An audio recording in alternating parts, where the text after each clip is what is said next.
झारखंड के इस प्रचंड विजय के साथ आप सबको मालूम है कि 28 तारीख को श्री हेमंत सोरेन जी के नेतृत्व में नई सरकार का गठन किया जाएगा और ठीक उसके बाद से ही झारखंड के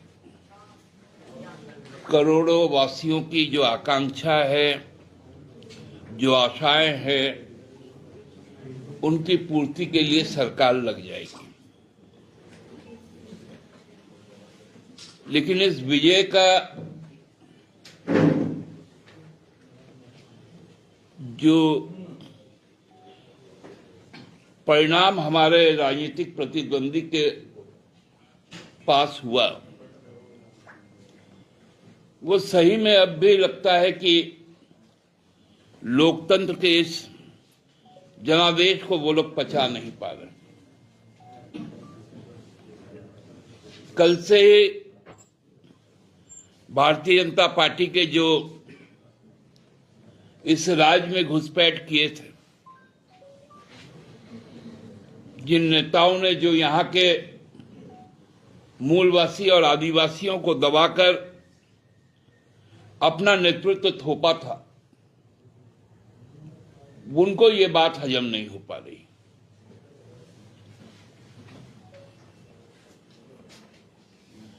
शुरू से हम अंत तक हम लोग कहते आए हैं, यहां हम लोग आपस में सौहार्दपूर्ण तरीके से चुनाव लड़ते हैं। चुनाव में मुद्दों की बात होती है, लेकिन जो घृणा की भाषा आज भी उनके मुंह से यलगार बन के निकल रही है, वो अत्यंत ही चिंताजनक है। अब यहां पर विधायक दल का भाजपा का बैठक भी होगा, उसके नेता भी चुने जाएंगे।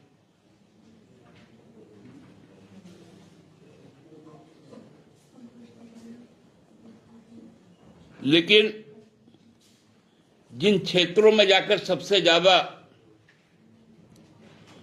विष वमन किया गया था, जहर उगला गया था, वहां से उनका सुपड़ा साफ हो गया। पूरे संथाल परगना में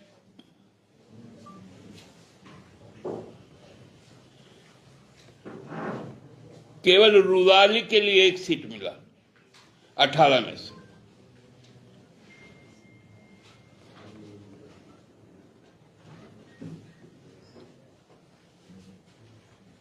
लेकिन उनमें सुधार की कोई संभावना नहीं दिख रही।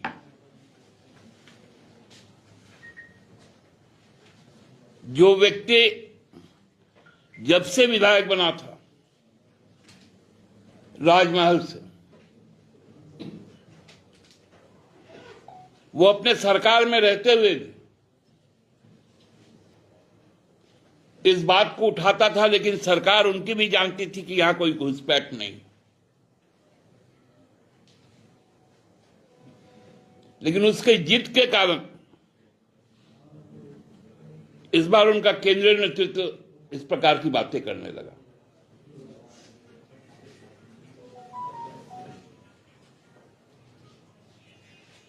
अभी 2025 से सेंसस होने वाला है, तत्पश्चात परिसीमन भी होगा।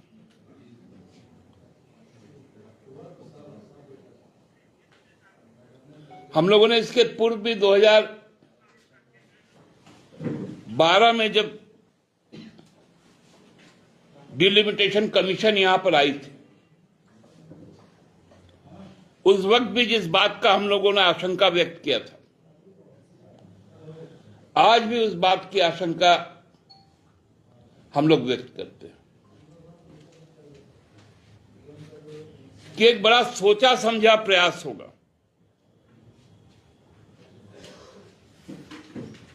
कि यहां जो आदिवासी आरक्षित सीटें हैं,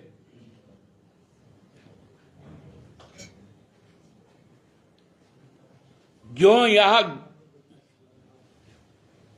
हरिजन आरक्षित सीटें हैं, scheduled caste and scheduled tribe seats,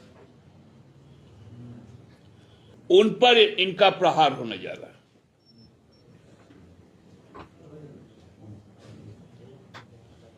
क्योंकि इन इलाकों के लोग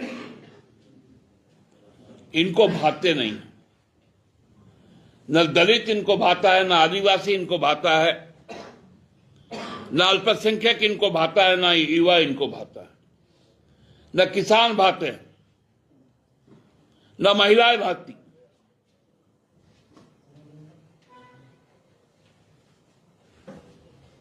मैं प्रोसेस शुरू नहीं हुआ, लेकिन आज से संसद का सत्र शुरू हुआ और ये बातें आएंगी।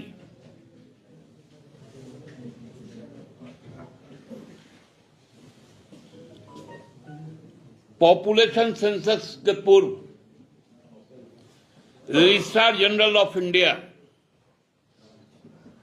जो इसकी जिम्मेवारी लेते हैं, उनको यह तय करना पड़ेगा कि हमारे इस राज्य में जो अनुपात में विधानसभा की सीटें हैं, उसमें आरक्षित सीटों का किसी भी प्रकार से यदि घटाने की कोशिश की गई तो वो सही नहीं होगा। और ये कोशिश उनकी है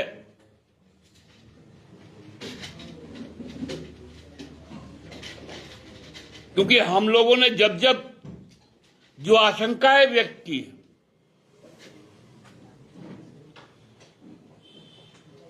वो आशंकाएं हर वक्त सही साबित होती, क्योंकि हम लोग इनके मनुवादी ख्याल को समझते हैं, मनुवादी सोच को समझते हैं।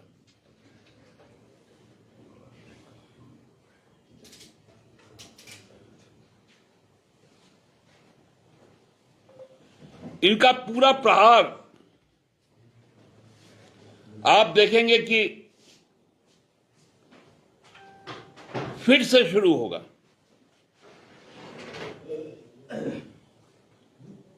ये जानते हैं यहां के मूलवासी आदिवासी में जब तक दरार ना पैदा करो, धर्म के नाम पर, क्षेत्र के नाम पर,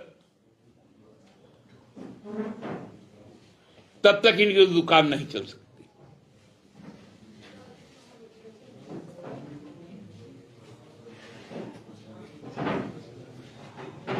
ये गंभीर विषय है क्योंकि संसद का सत्र आज से शुरू है, इसलिए इस आशंका से के साथ आप लोग के माध्यम से मैं व्यक्त करना चाहता था। आप सबको पुनः इस विजय के लिए हेमंत सोरेन जी पर लोगों के आस्था व्यक्त करने के लिए हमारे सभी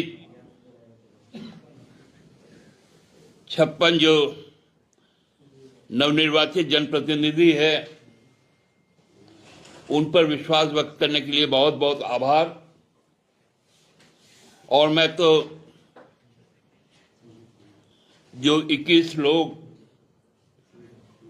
हमारे विपक्ष में बैठेंगे, उन पर भी लोगों ने आस्था व्यक्त की, उनका भी दायित्व है सकारात्मक विपक्ष का भूमिका निभाए, जो लंबित हमारी प्रस्तावित पास है और राज्यपाल के पास लंबित है, उनको केंद्र तक पहुंचाने में सकारात्मक भूमिका निभाएं।